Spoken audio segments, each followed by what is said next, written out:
Saudara, saya akan membagikan satu firman, yaitu kasih Tuhan yang memurnikan kita. Ya, supaya kita mengerti apa yang dimaksud dengan kasih Tuhan yang memurnikan. Orang hanya berpikir kalau kasih Tuhan itu hanya berbicara ketika Dia memberkati kita, ketika kita minta Dia memberikan yang kita inginkan, ya. Tuhan membelai kita dan seterusnya. Tetapi jangan lupa, kasih itu juga mendidik, saudaraku. Ya, saya percaya kita sebagai orang tua sangat mengerti bagaimana kalau kita sayang sama anak, maka kita juga akan mendidik mereka dalam kebenaran. Yang setuju dan percaya katakan amin, saudaraku. Kita akan melihat bahwa dimulai dari perjalanan kehidupan kita, ya, bagi kita orang percaya, keselamatan itu dipahami sebagai sebuah perjalanan. Katakan perjalanan, saudaraku. Kalau kita melihat dari proses pembenaran ketika seseorang itu menerima Yesus sebagai Tuhan dan Juru Selamat, lalu pengudusan atau sanctification, dan selanjutnya baptisan Roh Kudus, hidup dalam Roh, lalu kemudian yaitu tahapan berikutnya yaitu pemuliaan atau glorification. Di sini kita akan mengalami ketika Tuhan Yesus datang untuk menjemput kita di angkasa, disebut dengan istilah rapture. Saudara, saya berdoa supaya kita semua boleh mengalami ini, saudara. Ya, dan kesungguhan kita dalam menjalani keselamatan itu terlihat jelas dalam Ibrani pasal yang kedua, ayat 1 sampai ayat yang ketiga. Kalau Anda bisa melihat ke depan dan ikut membaca, bisa ikut membaca bersama dengan saya. Ya, tangkap baik-baik. 2, 3.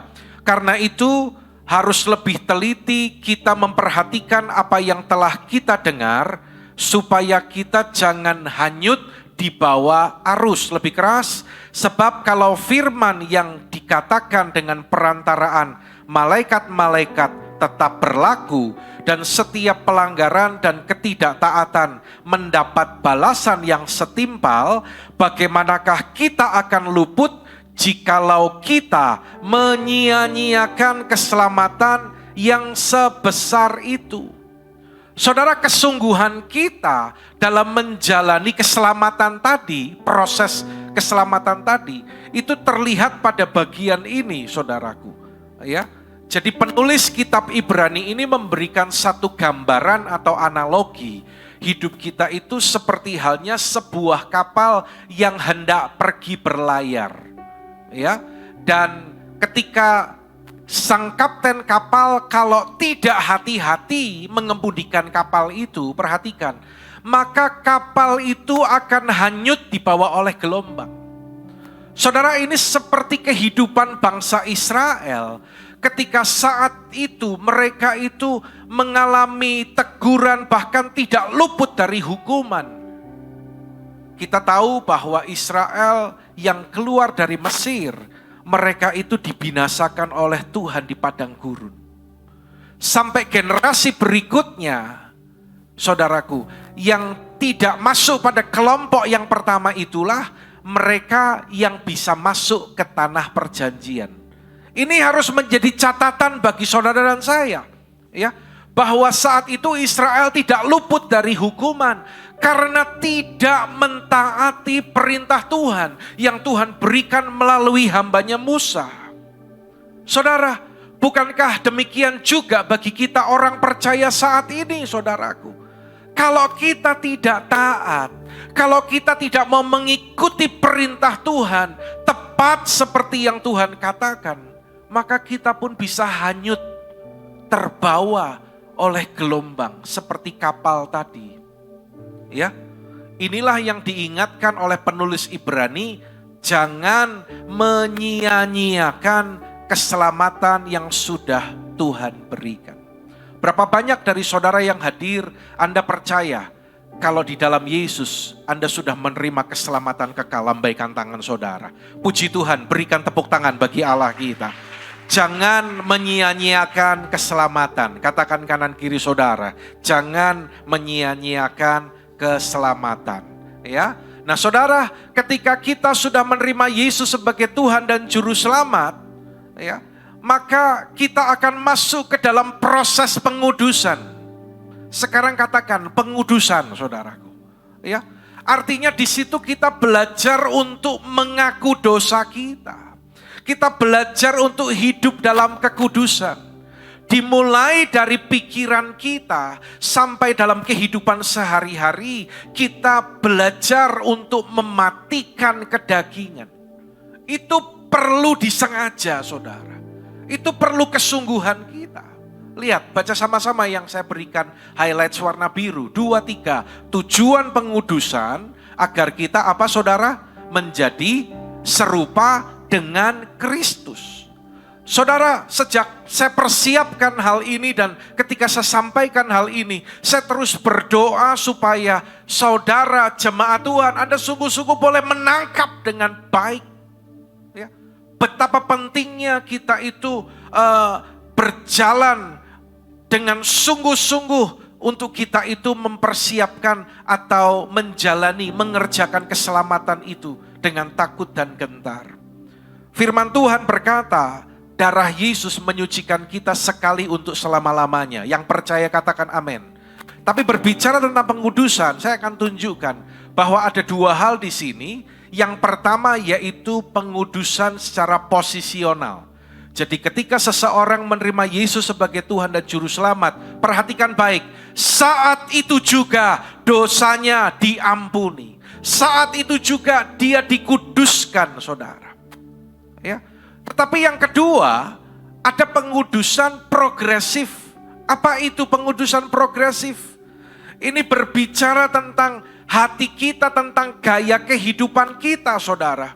Setiap hari kita, saudara dan saya, kita harus mengambil disiplin rohani untuk menyelaraskan hati kita, pikiran kita, gaya hidup kita, agar sesuai dengan kebenaran firman. Ya, jadi bukan berarti kalau sudah dikuduskan lalu kita tidak lakukan apa-apa. Salah, saudara. Jangan seperti kaum yang memiliki pengertian atau kaum hyper grace. Mereka begitu menekankan tentang kasih karunia. Kasih Tuhan lebih besar daripada dosa-dosamu. Karena itu asalkan engkau percaya dan engkau hidup seperti apapun, engkau tetap melakukan dosa, engkau tetap kompromi sedikit-sedikit, kamu tetap selamat. Itu salah. Alkitab tidak berbicara seperti itu. Alkitab ajarkan secara posisional, seseorang yang lahir baru, dia sudah dikuduskan. Tetapi secara progresif, kita harus jaga hidup kita setiap hari. Katakan setiap hari, saudara. Setiap hari kita harus jaga hati kita, hidup kita. Cocokkan hidup kita dengan firman. Saya selalu ulang dan katakan, jangan mencocokkan firman dengan hati kita loh, saudara. Ya, yang cocok aku lakukan. Yang masuk akal aku lakukan. Bukan. Tetapi cocokkan hidup kita dengan firman Tuhan. Ya, cocokkan hidup kita dengan firman Tuhan.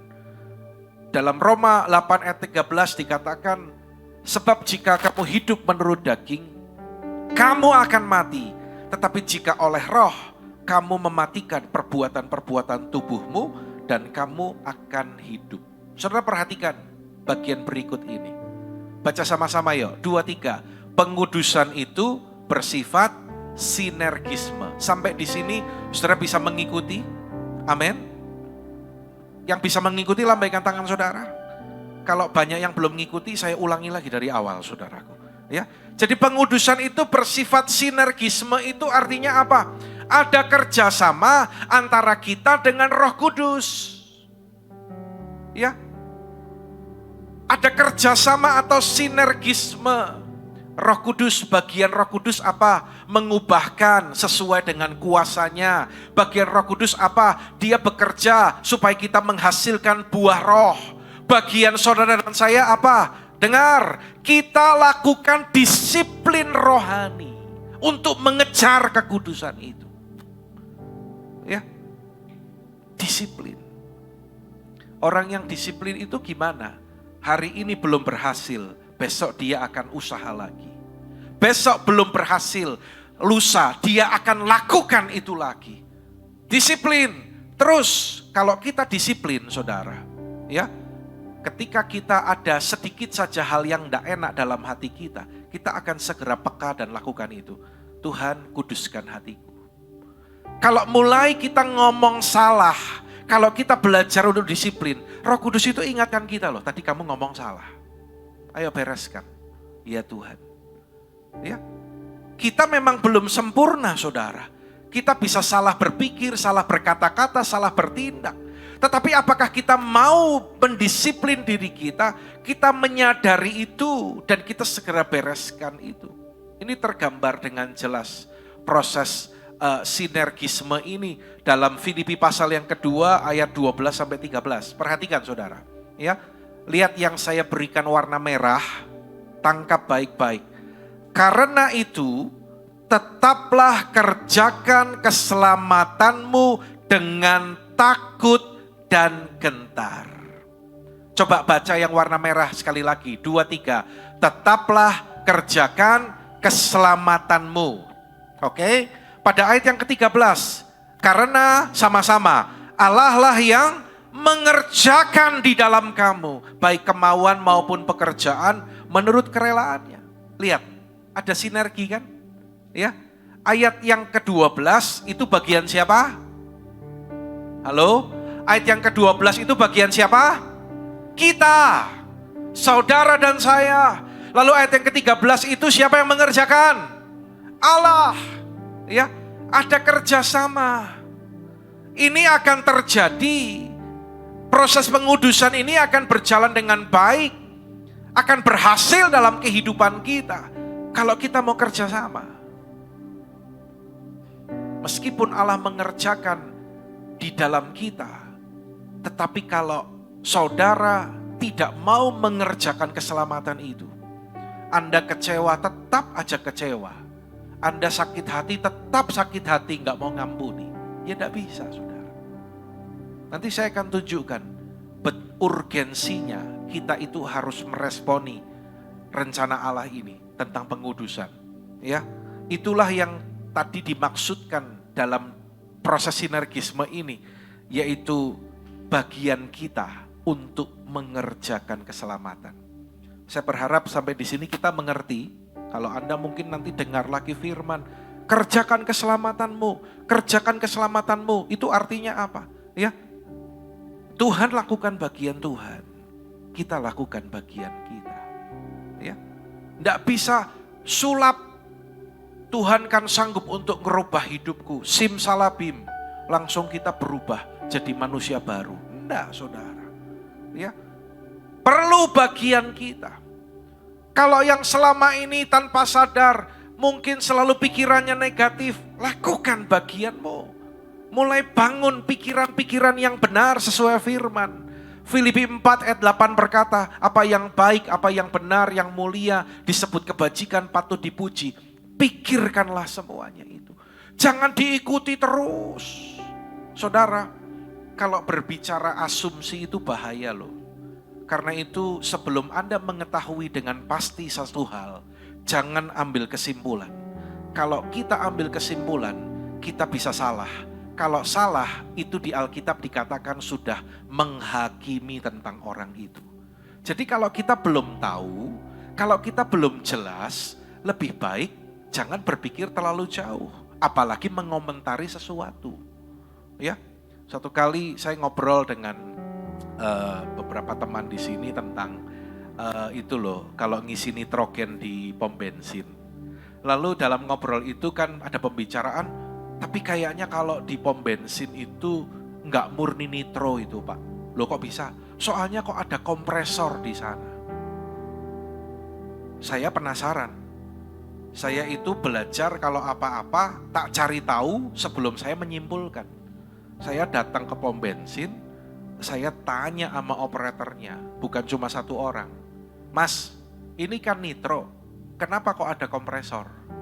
Sambil tak liatin, saya kan ngerti teknik gitu ya, ngerti kan. Ini kompresor ini nyambung gak ke alatnya nitro? Ternyata tidak ada hubungannya, terpisah. Kenapa kok ada oksigen? Kok ada tabung oksigen? Iya Pak, kadang-kadang ada yang nggak mau isi nitro, minta isi oksigen. Oh. Lah kalau saya nggak tahu kan saya juga berpikir, wah jangan-jangan ini main ini. Nitronya nggak murni ini. Terus kalau misalnya ban baru untuk mengembangkan ban itu juga daripada buang nitrogen, dia pakai oksigen dulu. Deduk gitu kan, begitu bannya udah dup gitu, lalu disedot lagi, dibuang, baru diisi nitrogen. Oh seperti itu. Saudara belajar, ya. Jadi jangan apa-apa diterima, jangan apa-apa itu dimakan, saudara. Anda aja makan kan pilih-pilih kan, ya toh? Tapi semua yang didengar, semua yang dilihat, dimakan semuanya. Belum tahu, ya. Dengar satu hal dari seseorang, A dan B berselisih. Sebagai gembala saya dengar dari A. Lalu saya dengar, saya tidak boleh gini, memang si B itu keterlaluan. Tidak boleh. Tapi saya harus dengar juga dari si B. Supaya saya mengerti secara objektif seperti apa. Setelah saya dengar dan tahu jelas, saya bisa berkata, ya memang sebenarnya B, kamu ya tidak boleh kayak gitu. Lah ini kadang ada orang belum tahu duduk persoalannya, main samber aja gitu kan. Firman yang disampaikan itu bagi saudara yang hadir di tempat ini. Amin saudaraku. Kadang yang gak hadir dengar sepotong nyamber aja gitu kan. Ya, tentang pengkinian data, orang yang gak mudeng gak ngerti. Sampai semalam ada yang hubungi Bu Andi, nanya pengkinian data itu apa? Ya ilah saya bilang, sudah dibacakan dengan surat keputusan, sudah dijelaskan. Dalam organisasi, saudara, namanya pengkinian data itu hal yang normal. Karena itu kalau yang belum tahu, Anda harus belajar lebih banyak. Dalam organisasi pengkinian data, apalagi semenjak masa pandemi berlalu, kan tidak jelas nih. Ada orang yang menghilang, ada orang yang nggak tahu batang hidungnya di mana, datang ibadah nggak pernah, ya. Tidak pernah ngomong A, B, C.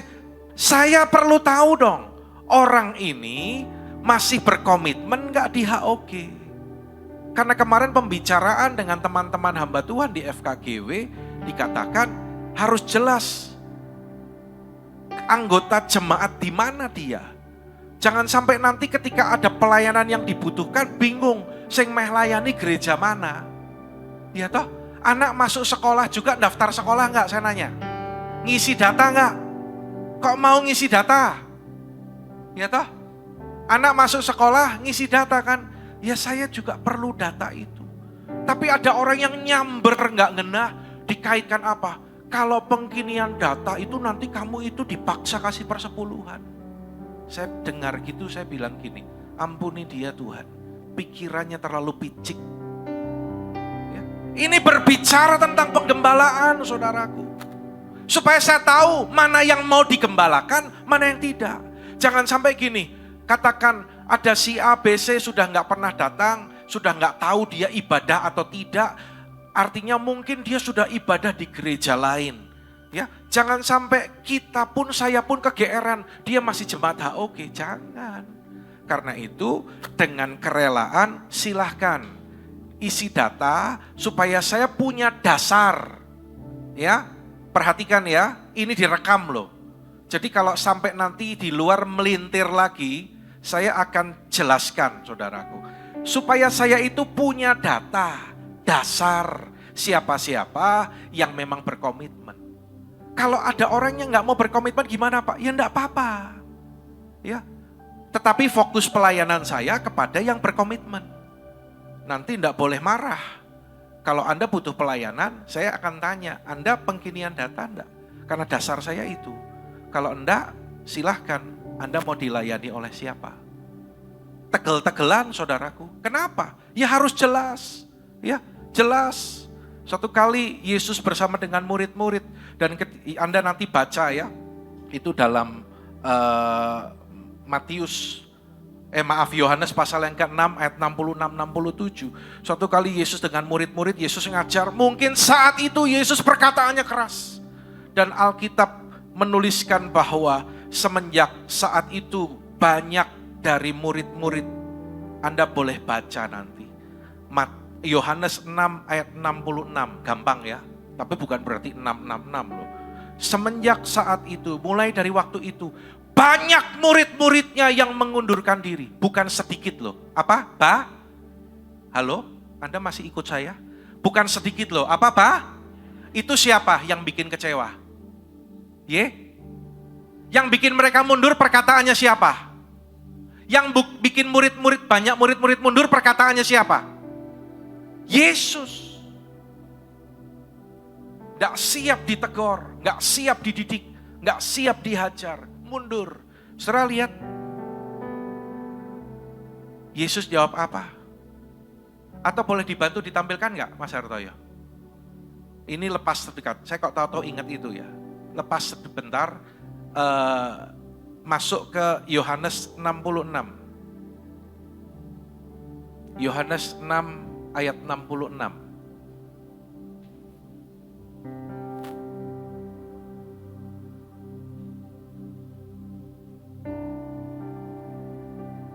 Ya.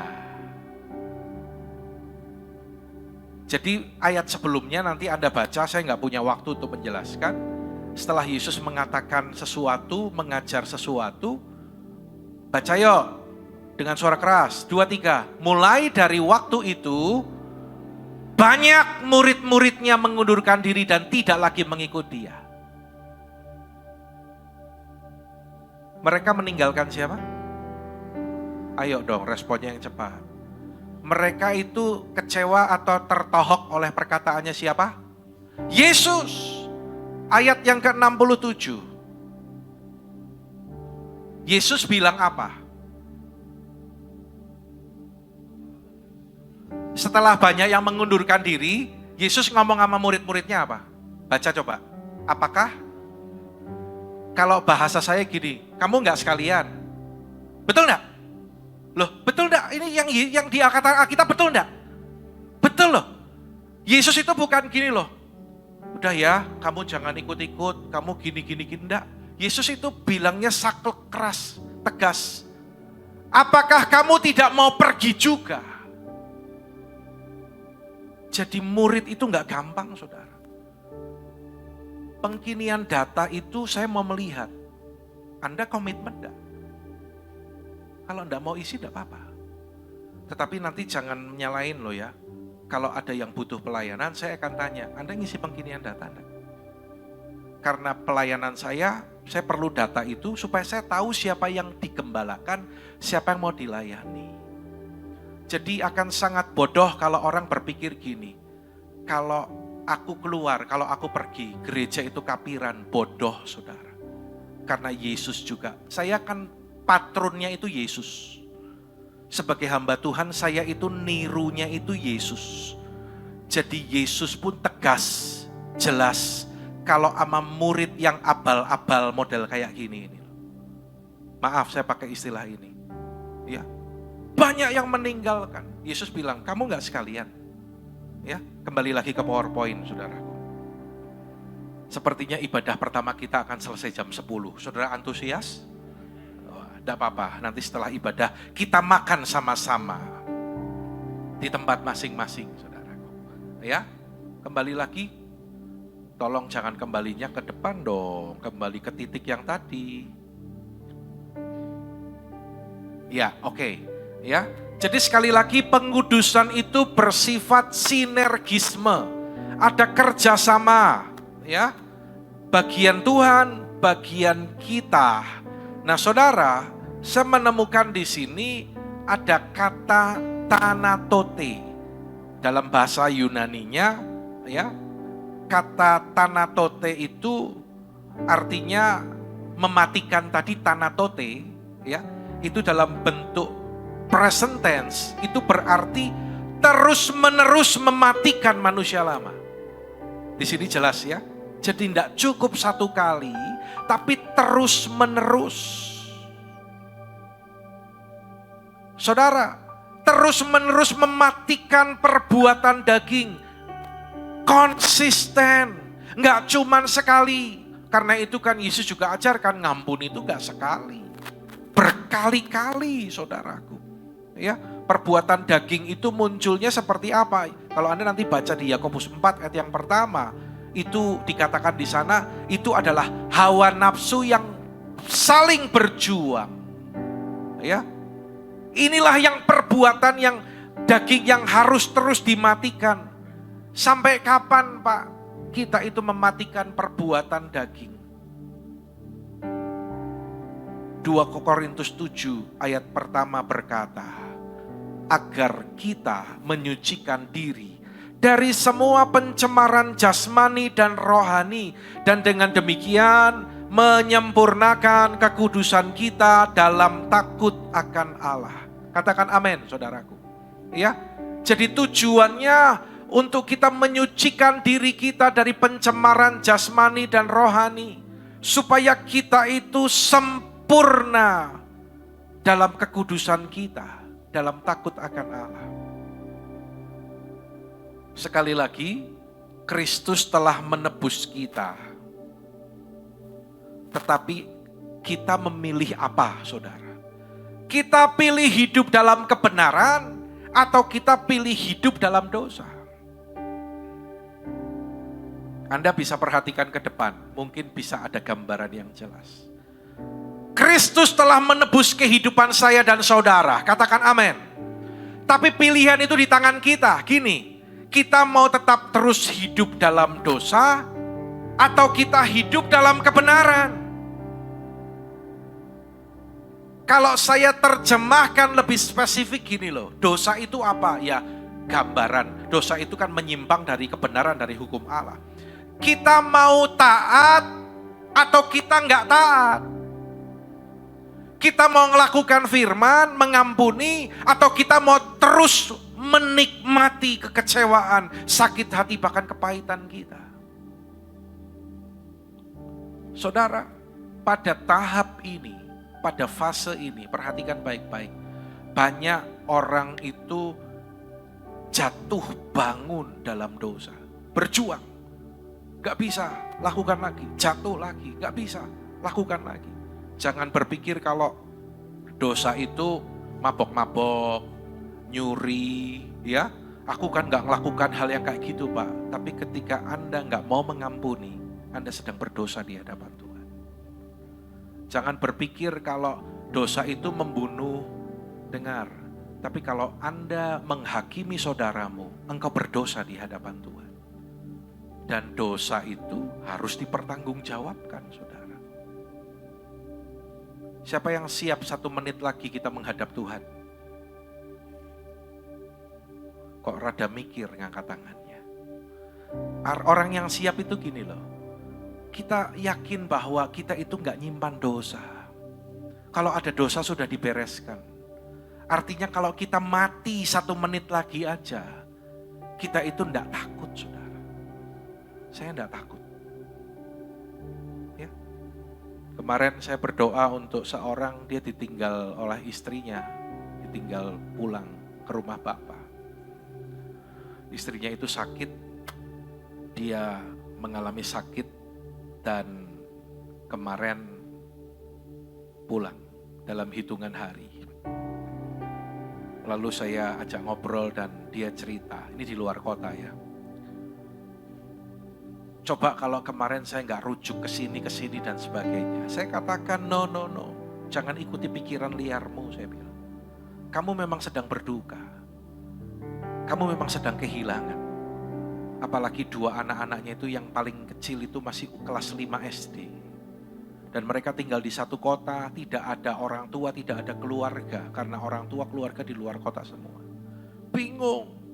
Ngurusi anak-anak biasanya istrinya, sekarang dia. Ngajari anak-anak biasanya istrinya, sekarang dia.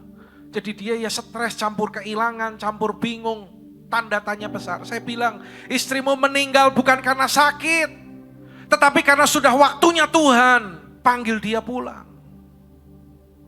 Kalau belum waktunya Tuhan, sakit seperti apapun gak akan meninggal, saya bilang. Kita harus punya pengertian seperti itu.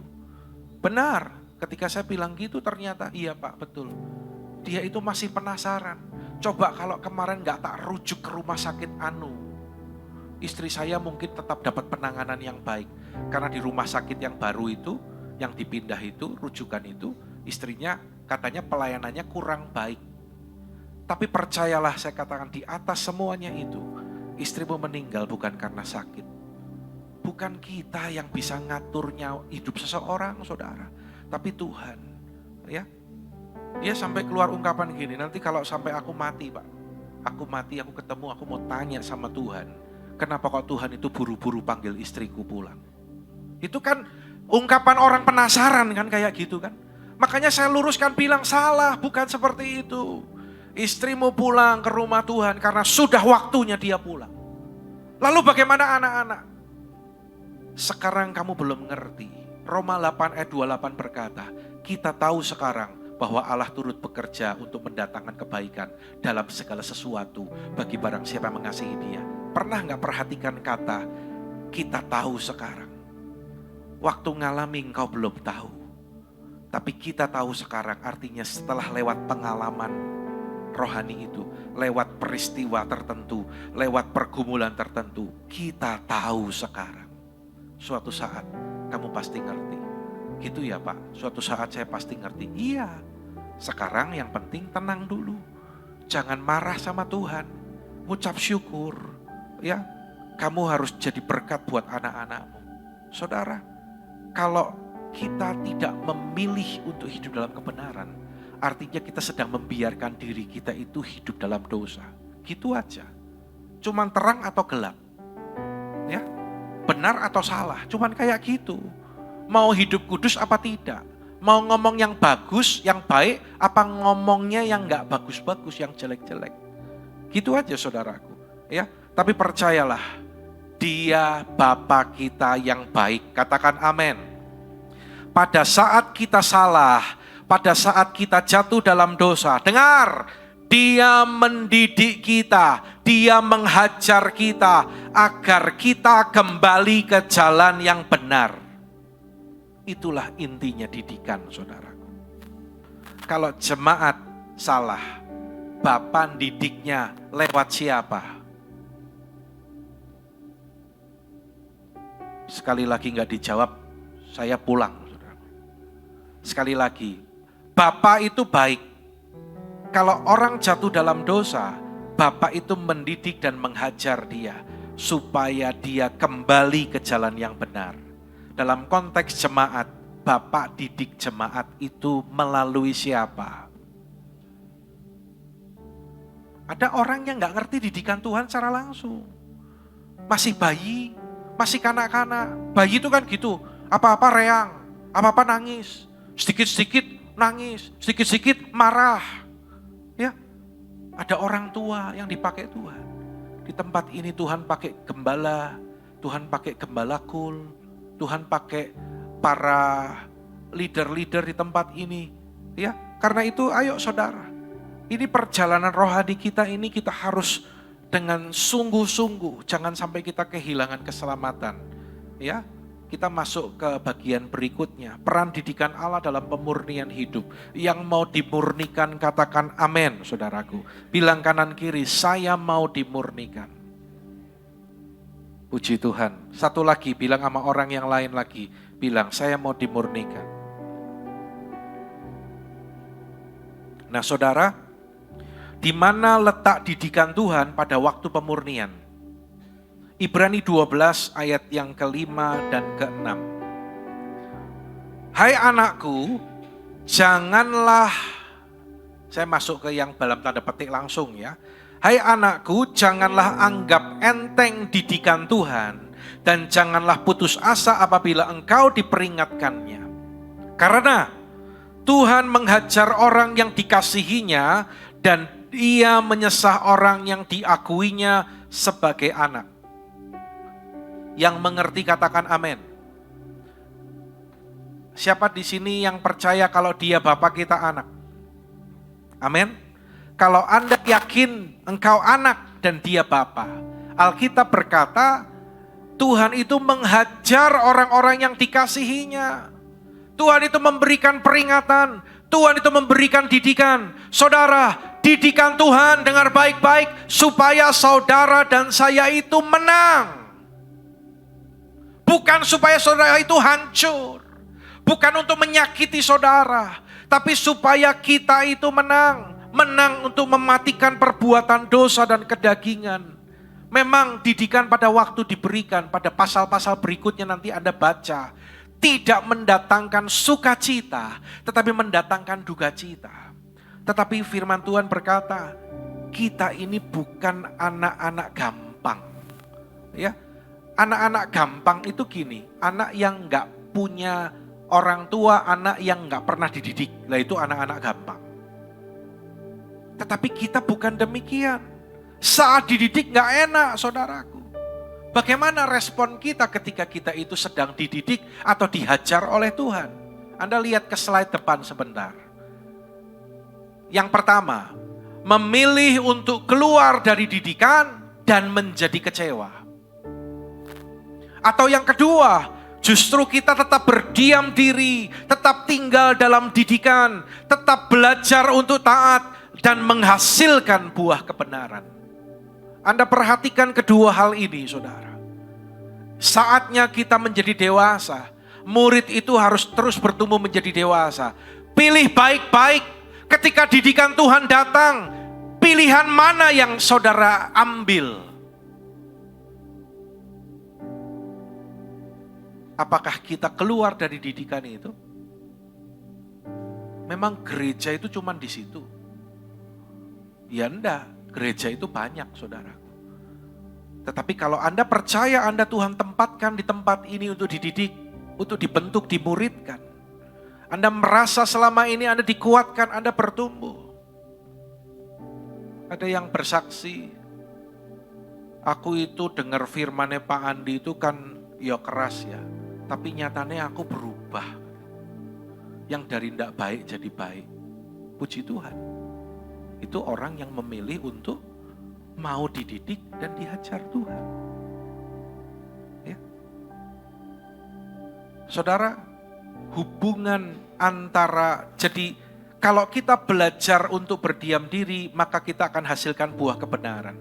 Hati-hati ya, nanti Anda baca sendiri di rumah, Ibrani 12, kalau Anda bawa catatan, catat baik-baik. Nanti Anda lihat kalau di Ibrani 12 dibilang gini, kalau orang memilih untuk kecewa, kecewa itu dipelihara, Alkitab yang katakan akan menimbulkan akar pahit, menimbulkan kekacauan dan mencemarkan banyak orang. Hati-hati saudara. Memang saat itu dalam konteks jemaat Tuhan pada waktu itu, mereka itu mengalami proses diizinkan Tuhan, dididik, dihajar Tuhan itu melalui persekusi, atau artinya mereka itu alami aniaya. Jadi orang percaya waktu itu mengalami aniaya, mereka itu alami kesukaran dalam hal ekonomi, mereka juga alami itu, saudara. Tapi Tuhan didik mereka, ya. Dan hubungannya apa sekarang? Antara hajaran dan kekudusan, didikan dan kekudusan. Ibrani 12 ayat 10 berkata, tetapi Dia menghajar kita untuk kebaikan kita, supaya kita beroleh bagian dalam kekudusannya. Sampai di sini Anda mengerti? Baca yang warna merah sekali lagi. Tujuan didikan itu apa? Agar kita beroleh bagian dalam kekudusannya. Supaya saudara dan saya bisa berjumpa dengan Tuhan. Supaya kita itu bisa selamat. Ya. Diulang lagi, ditegaskan lagi pada ayat yang ke-14. Lihat, sebab tanpa kekudusan tidak seorang pun akan melihat Tuhan. Saudara, kita tidak boleh main-main. Jangan berpikir yang penting aku percaya Tuhan, dibaptis, aku pasti selamat nanti dulu. Ya, jangan membayangkan sorga seperti dunia fantasi saudara sendiri. Menganggap diri kita itu pasti masuk sorga. Tetapi saudara, apakah kita sungguh-sungguh mau dibawa Tuhan untuk kita itu ada senantiasa dalam kekudusan? Ini dua ayat ini ya. Kalau disimpulkan, dirangkum itu dengan kalimat ini. Baca yuk dengan suara keras. 2, 3. Orang yang terus-menerus hidup dalam kehidupan yang berdosa. Lebih keras. Terus-menerus memberontak terhadap Allah. Tanpa ada pertobatan yang sejati, tidak dapat melihat kedatangan Tuhan kali yang kedua. Nanti kalau Tuhan datang, sangkakala berbunyi, Tuhan Yesus datang di angkasa. Orang yang tidak mau bertobat, yang terus-menerus hidup dalam dosa, mereka tidak akan bisa melihat kedatangan Tuhan.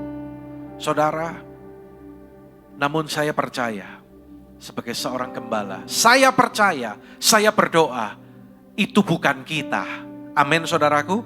Karena kita adalah orang yang siap dihajar dan siap dididik oleh Tuhan. Saudara, Tuhan rindu untuk mengangkat gerejanya. Karena itu selagi kita hidup, Bapa menghajar dan mendidik kita. Karena kedatangan Tuhan itu sudah sangat-sangat dekat, saudaraku. Saudara, Bapa itu mendidik saudara, Bapa mendidik saya, Bapa mendidik kita. Dia menghajar kita agar kita selamat dan masuk surga. Garis bawahi ini baik-baik, saudara.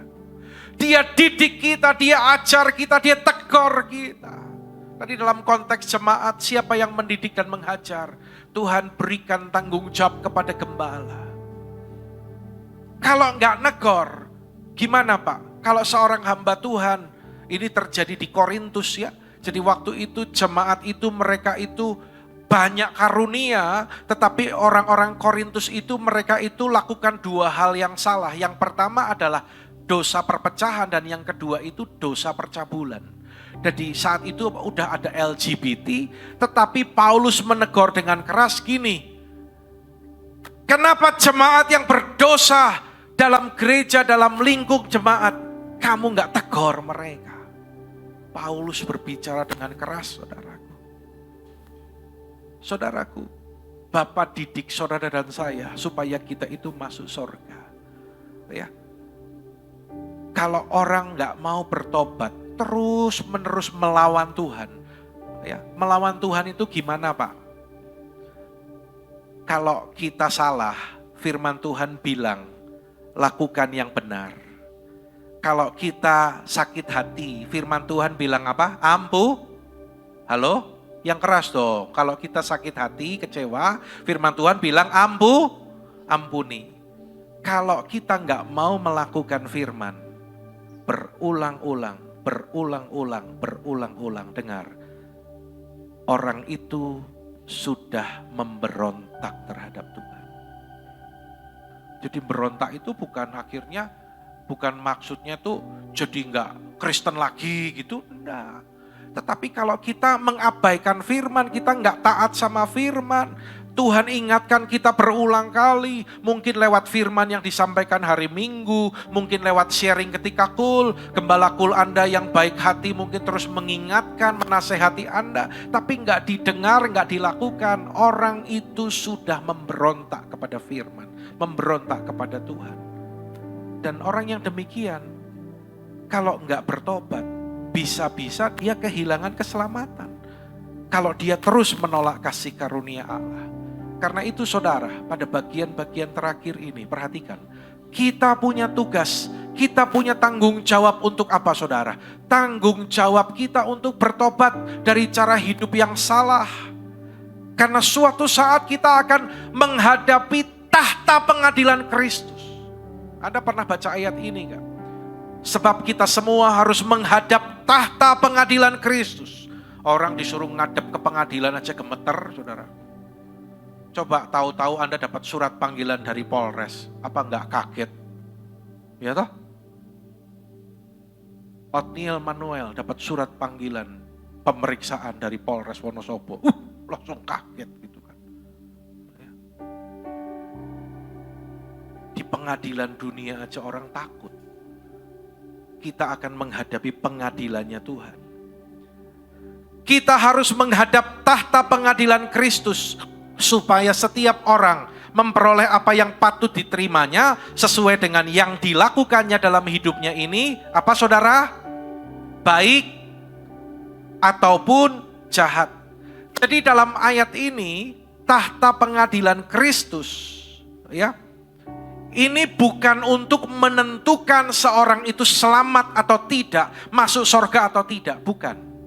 Tapi tahta pengadilan Kristus itu gini loh, untuk menentukan upah. Ya. Kalau dalam penjelasan dalam Alkitab penuntun hidup berkelimpahan, Anda akan melihat jelas di sini. Menghadap tahta pengadilan Kristus. Menghadap itu panero. Ya. Panero itu apa, Pak? Baca sama-sama yuk. 2, 3. Disingkapkan secara terus terang di hadapan umum. Dibuka semuanya. Jadi apa yang kita lakukan di tempat tersembunyi, apa yang kita lakukan ketika tidak ada istri, apa yang dilakukan ketika nggak ada orang yang tahu, itu akan dibukakan. Saya waktu nyiapin ini, waktu baca ini merinding, saudara. Saya jadi belajar sungguh-sungguh Tuhan, betapa benar-benar hidup itu kudu hati-hati, saudara. Suatu saat akan memberikan pertanggungjawaban. Di depan orang kita nggak ketahuan mungkin. Tapi apa yang kau lakukan di belakang sana, di tempat-tempat yang gelap, tidak ada orang yang tahu dosa yang kau lakukan. Sudah tahu dilarang firman, diterobos terus. Suatu saat akan dibukakan secara terang benderang di hadapan umum. Apa yang akan disingkapkan? Yang pertama, tindakan yang tersembunyi. Motivasi hati yang terdalam. Nggak ada orang tahu kan? Tapi Tuhan tahu enggak? Oh tahu. Manusia lihat di depan mata, tapi Tuhan melihat hati. Perkataan kita selama di dunia ini, karena itu saya selalu bilang hati-hati kalau ngomong. Jangan ngawur, saudara. Jangan suka menghakimi orang. Ya, jangan ngata-ngatai yang tidak baik. Pekerjaan dan pelayanan kita. Hari Minggu yang lalu saya pelayanan ke Surabaya. Saya berangkat naik mobil ke Solo dan lanjut pakai kereta. Memang dalam setiap pelayanan gitu, gereja yang mengundang itu, mereka itu menanyakan, Pak, untuk transportasi Bapak berapa? Tapi saya itu pilih kereta itu, ojo mentang-mentang dibayari ya. Wah, pilih yang paling larang. Saya tidak mau. Salah satunya ini loh. Motivasi ini loh. Kenapa gak naik Argo, Pak? Wah, ini aja cukup kok, nyaman saya bilang. Oke, itu satu ya. Dan yang kedua, setelah saya pulang dari Surabaya, hari Senin saya mendarat lagi di Solo, di kota kelahirannya Cik Linda. Ya. Karena malam itu saya harus menghadiri ibadah perayaan ulang tahun GBI yang ke-52 dalam lingkup BPD GBI Jateng DIY. Pengurus-pengurus BPD, pengurus Perwil hadir. Saya kan pengurus Perwil. Dan kemarin ketua Perwil bilang gini, Pak Andi, silakan keluarkan dari kas untuk transport dari tempat masing-masing ke Solo untuk pengurus Perwil yang berangkat. Saya berangkat nggak? Saya berangkat. Oke? Harusnya dapat transport nggak? Dapat transport. Tapi saya nggak mau. Ini tipis loh, saudara. Kenapa? Lawang saya nggak dikasih transport, ya memang saya harus berangkat, saya harus lewat Solo. Ngerti saudara? Ya. Karena memang saya posisi udah di Solo. Kalau saya ambil uang transportnya, ada yang tahu enggak? Saya bendaharanya. Tapi waktu seperti itu saya bilang, enggak, saya enggak ambil. Loh, karena saya kan memang sudah di Solo. Jadi saya artinya enggak ada acara ibadah ulang tahun pun saya tetap ke Solo. Gitu loh saudara. Ya. Nah hal-hal yang kayak gitu, ya, motivasi hati yang terdalam, perkataan kita selama di dunia. Karena itu kalau diajar, ayo saudara kembalikan milik Tuhan. Itu bukan Pak Andi lagi cari uang. Sekali lagi ampun saudara, jangan kekanak-kanaan dong. Baca Alkitab saudara, ada enggak perintah untuk kembalikan persepuluhan? Saya aja kembalikan persepuluhan. Kalau saya enggak lakukan, saya enggak mungkin ngajar saudara. Karena apa? Suatu saat akan dibukakan secara terang benderang. Nih, kamu waktu di dunia, kamu pelit. Harusnya waktu itu aku suruh kamu nabur kan untuk gereja, tapi kamu nggak mau nabur kan? Kamu terlalu banyak pertimbangan A, I, U, E, O, akhirnya nggak jadi.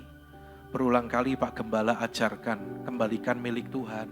Itu bukan hak kita, tapi itu milik Tuhan. Itu milik Tuhan, itu milik Tuhan. Tapi kamu kan tutup telingamu kan, kamu gak mau lakukan. Malah kamu suuzon kan sama Pak Andi.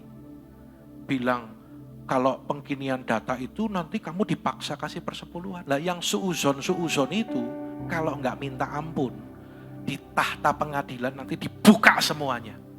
Di hadapan semua orang. Malu enggak saudara?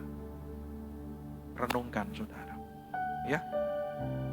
Bapa akan singkapkan semuanya itu. Karena itu saudara. Ya. Strong point-nya di sini. Kalau saat ini Bapa didik saudara dan saya, ya, kita ditegur oleh gembala, kita ditegur oleh pemimpin rohani, dimentor, salah diingetin, supaya kita bertobat, nggak perlu nunggu tahta pengadilan. Jadi lebih baik sekarang Anda ditegur, tetapi nanti Anda aman. Ya. Supaya baca ayat ini sama-sama. Ini artinya ayat ini tuh gini, yang tadi saya jelaskan, supaya kita sama-sama yuk 2, 3, kita beroleh keberanian percaya dan tidak usah malu terhadap Dia pada hari kedatangannya. Kita enggak kepergok, kita enggak isin, kita enggak malu. Ternyata selama ini tak pikir aku aman, selama ini tak pikir kalau urusan tentang persembahan dan lain-lain itu enggak ada yang tahu. Oh siapa kata enggak ada yang tahu, Bapa tahu.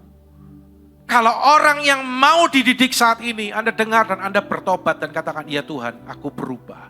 Selama ini aku salah, aku mau lakukan. Anda nggak akan ngalami malu, ya. Jadi Bapa didik kita. Sekarang Anda pilih yang mana?